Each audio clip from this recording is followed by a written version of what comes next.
Hello everyone, welcome to Midtrack. আপনি কি কখনো বিভ্রান্ত হয়েছেন যে কোন রোগে কোন মেডিকেল টেস্টটি করানো উচিত?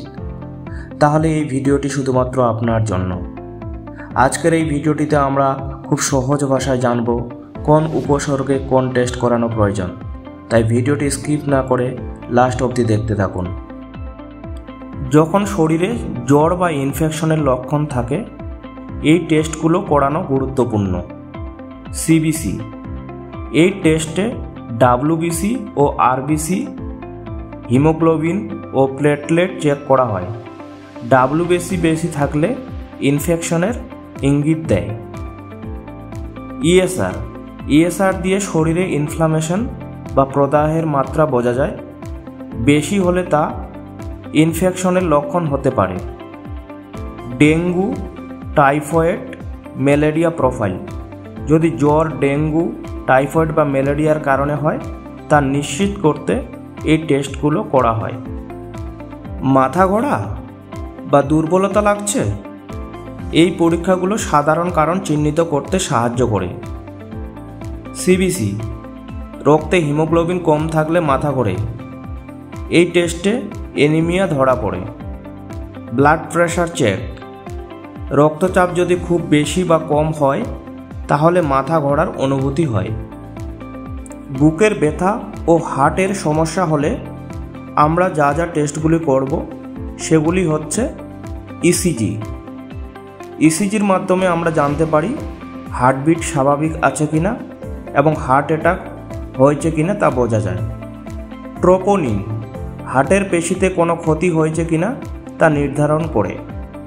2D ইকো, হার্ট কিভাবে রক্ত পাম্প করছে তা আল্ট্রাসাউন্ডের মাধ্যমে দেখা যায়।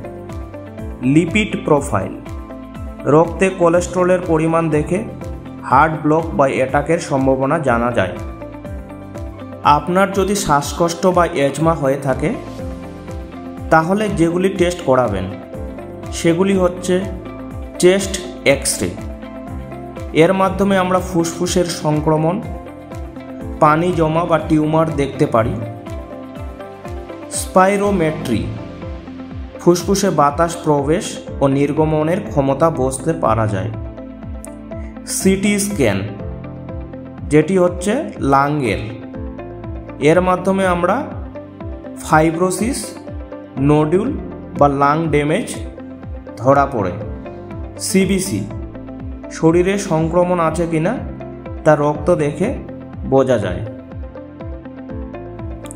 পেটের সমস্যা, যেরকম গ্যাস্ট্রিক বা পেট ব্যথা হলে যেগুলি রিপোর্ট আপনাকে করতে হবে সেগুলি হচ্ছে ইউএসজি অ্যাবডোমেন, যার মাধ্যমে পেটের ভিতরের অঙ্গ যেমন লিভার, কিডনি, গল ব্লাডারের অবস্থা দেখা যায়। এলএফটি বা লিভার ফাংশন টেস্ট, লিভার ঠিকভাবে কাজ করছে কিনা তা এনজাইম দিয়ে চেক করা হয়। এমিলেজ বা লিপেজ, প্যানক্রিয়াসে প্রদাহ বা সমস্যা আছে কিনা তা জানা যায়। লিভারের সমস্যা হলে আমরা যেগুলি রিপোর্ট করব সেগুলি হচ্ছে এলএফটি বা লিভার ফাংশন টেস্ট, এনজাইম বেড়ে গেলে তা লিভারের প্রদাহ বা জন্ডিসের ইঙ্গিত দেয়। ইউএসজি অ্যাবডোমেন, লিভারের আকার, ফ্যাটি অবস্থা বা সিরোসিস দেখা যায়। ইলেকট্রোলাইটস, লিভার ঠিক না থাকলে শরীরের লবণের ভারসাম্যও বিঘ্নিত হতে পারে। ডায়াবেটিস আছে কিনা বা কতটা নিয়ন্ত্রণে আছে তা জানতে আমরা যেগুলি টেস্ট করব: ফাস্টিং ব্লাড সুগার, 8 থেকে 12 ঘন্টা না খেয়ে রক্তে গ্লুকোজের পরিমাণ মাপা হয়। HbA1c, গত 3 মাসে গড় সুগার কত ছিল তা নির্ধারণ করে। ওজিটিটি, গ্লুকোজ খাওয়ার পর রক্তে সুগার কতটা বাড়ে তা দেখা যায়, বিশেষত গর্ভাবস্থায় এটা জরুরি। এখন জানব থাইরয়েডের সমস্যা হলে আমরা কি কি টেস্টগুলি করাবো। থাইরয়েড হরমোনের ভারসাম্য ঠিক না থাকলে নানা সমস্যা দেখা দেয়, যেমন ক্লান্তি, ওজন বেড়ে যাওয়া, ইরেগুলার পিরিয়ড ইত্যাদি। এর জন্য আমাদের যা করতে হবে, TSH টেস্ট করাতে হবে। এর মাধ্যমে থাইরয়েড গ্ল্যান্ড ঠিকভাবে কাজ করছে কিনা তা বোঝা যায়। FT3 বা FT4 টেস্ট করব। এর মাধ্যমে রক্তে থাইরয়েডের পরিমাণ নির্ণয় করতে সাহায্য করে।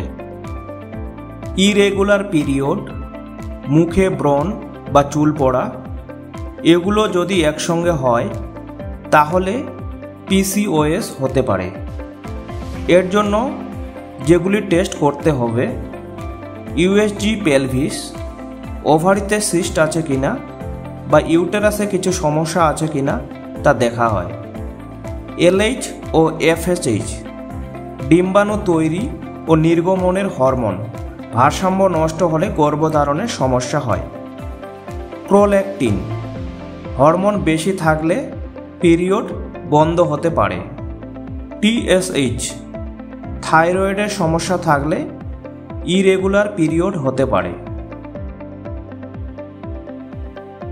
দাম্পত্য জীবনে সন্তান না হলে নারী ও পুরুষ উভয়ের টেস্ট করা দরকার।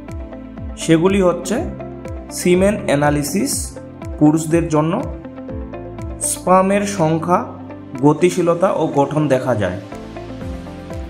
HSG নারীদের জন্য, ইউটেরাস ও ফ্যালোপিয়ান টিউব খোলা আছে কিনা তা এক্স-রের মাধ্যমে দেখা যায়।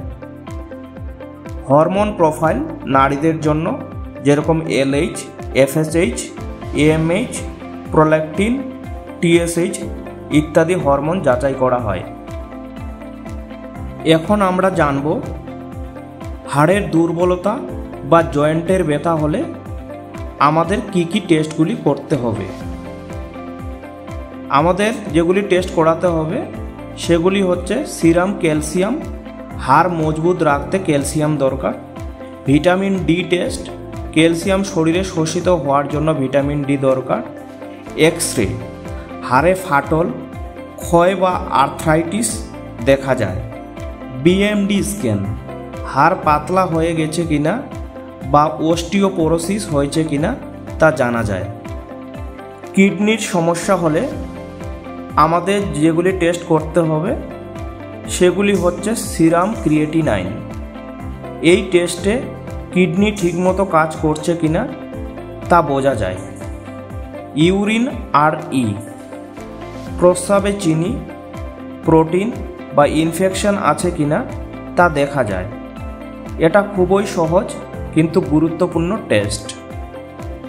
প্রতিটি উপসর্গের পিছনে একটা কারণ থাকে এবং প্রতিটি রোগের জন্য নির্দিষ্ট টেস্ট থাকে। আন্দাজে নয়, নিশ্চিত হয়ে চিকিৎসকের পরামর্শ নিয়ে টেস্ট করুন। আর আমাদের মেডিট্রেগের ভিডিওগুলি যদি ভালো লেগে থাকে তাহলে অবশ্যই চ্যানেলটি সাবস্ক্রাইব করতে ভুলবেন না। লাইক করুন, শেয়ার করুন, আর কোনো প্রশ্ন থাকলে নিচে কমেন্ট বক্সে কমেন্ট করবেন। সুস্থ থাকবেন, ভালো থাকবেন।